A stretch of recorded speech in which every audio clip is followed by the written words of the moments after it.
मैं अभी कोई स्पीच देने नहीं आया हूँ, बस कुछ इन्फॉर्मेशन बताऊँगा, शायद ये आपके काम आ जाए। और जहाँ तक मेरा अनुभव है वही मैं आपसे शेयर करूँगा। अब तक इस स्टेज में जो मैंने एक्सपीरियंस किया है उसी को शेयर करूँगा।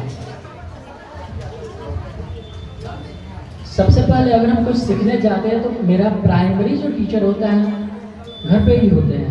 मेरे माँ, मेरे पिता, वहीं से हमारी शिक्षा की शुरुआत होती है। बहुत लोग जानते हैं, बच्चे भी इसको जान लें। किसी भी चीज़ को जब हम अचीव करना चाहते हैं, गोल बनाना चाहते हैं, तो उसके हिसाब से हम टीचर को सेलेक्ट करते हैं। इसका मेरा कहने का मतलब है कि सबसे पहले जिस भी डेस्टिनेशन पे जाना चाहते हैं उसके लिए हमें गुरु की आवश्यकता होती है। तो गुरु दो तरह के हो सकते हैं, एक स्पिरिचुअल गुरु और दूसरा फिजिकल गुरु। एक भौतिक गुरु और एक आध्यात्मिक गुरु। आध्यात्मिक गुरु वो है जो आपको जानने में मदद करता है। आप क्या हैं, आप पहले क्या थे, आपका जीवन का सच्चा उद्देश्य क्या है, और आप यहाँ जब नहीं रहेंगे इसके बावजूद भी कुछ चीज़ें मौजूद रहती है इस यूनिवर्स में, उस चीज़ के बारे में जानकारी देते हैं हमारे स्पिरिचुअल गुरु। बाकी भौतिक गुरु इस संसार के सारी समस्याओं को किस तरीक़ा से हैंडल किया जाए, किस तरीक़ा से उस समस्याओं से जूझा जाए, या उस समस्याओं को लड़ के मज़े से आगे कैसे निकला जाए, ये हमारे फिजिकल गुरु सिखाते हैं, भौतिक गुरु।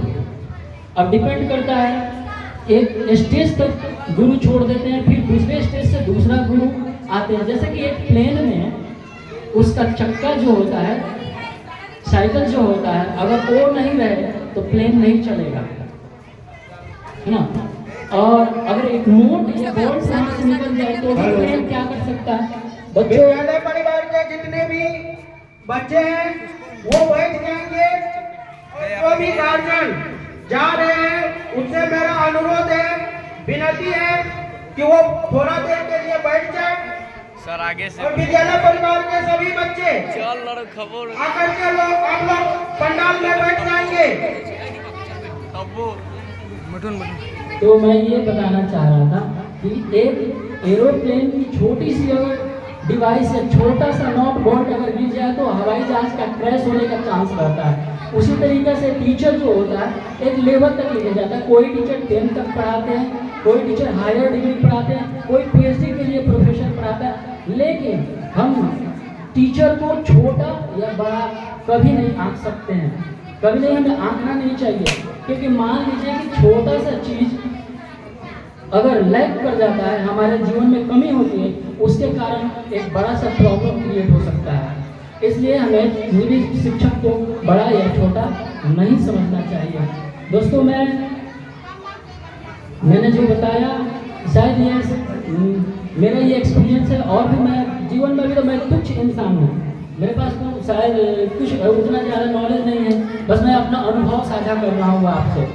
अब मैं दूसरे कड़ी के तरफ जाना चाहता हूँ, और वो कड़ी है कि आज यहाँ जो बच्चे आते हैं पढ़ने के लिए, तो हम लोग अक्सर क्या करते हैं, स्कूलों में नॉर्मली बीटीसी या एनसीईआरटी तक ही एजुकेशन दी जाती है। बच्चों को कॉम्पिटिटिव एग्जाम से कनेक्ट नहीं किया जाता है। उसके लिए मैंने कुछ सोचा, ओलंपियाड का भी बहुत सारा एग्जाम होता है। क्या होता है ओलंपियाड, क्या होती है उसकी सिलेबस, उसके बारे में थोड़ा सा चर्चा करूँगा। उसको मैंने कॉपी में असेंबल किया है ना, उसको बताऊंगा, कृपया ध्यानपूर्वक सुनिएगा। और हो सके तो मैं बिल्कुल इजी लैंग्वेज में बताने की कोशिश करूँगा, सरल भाषा में, आसान भाषा में बिल्कुल बताने की कोशिश करूँगा।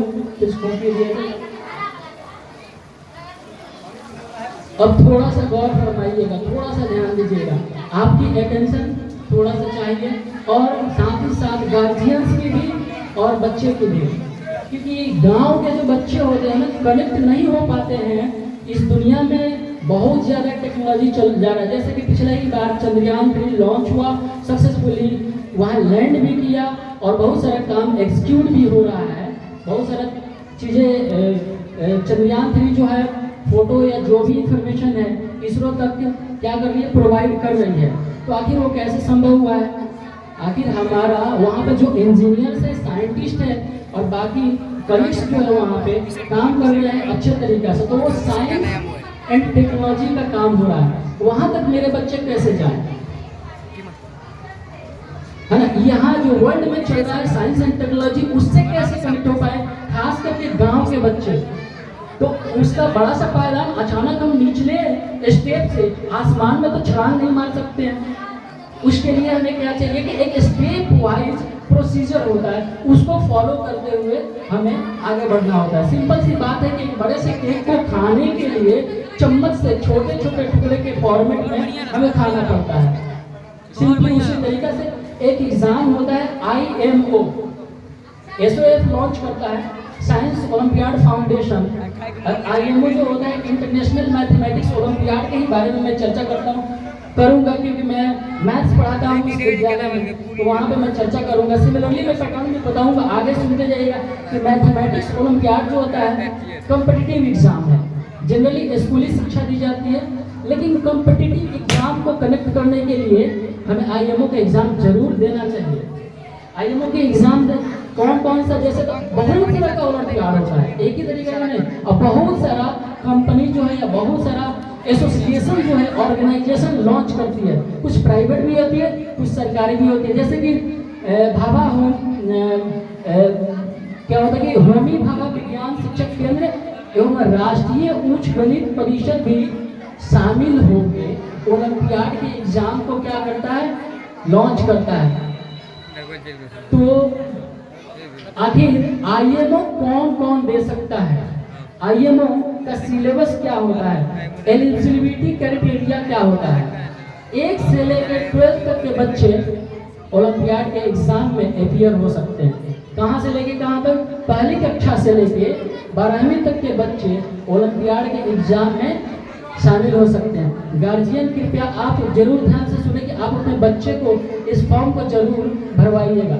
शुरुआत कहाँ से होती है, आखिर ये एग्जाम कहाँ से देना पड़ता है। पहला लेवल जो होता है ना, स्कूल से होता है।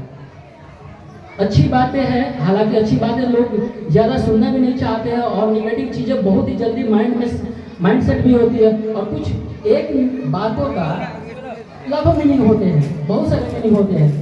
अब आप किस तरीके से लेना चाहते हैं, दैट्स डिपेंड अपॉन यू, ठीक। तो ओलंपियाड का लेवल 1 जो होता है स्कूल से ही चालू की जाती है। लेवल 1 में क्या होता है, पहले रीजनिंग होती है, खास करके स्कूल में।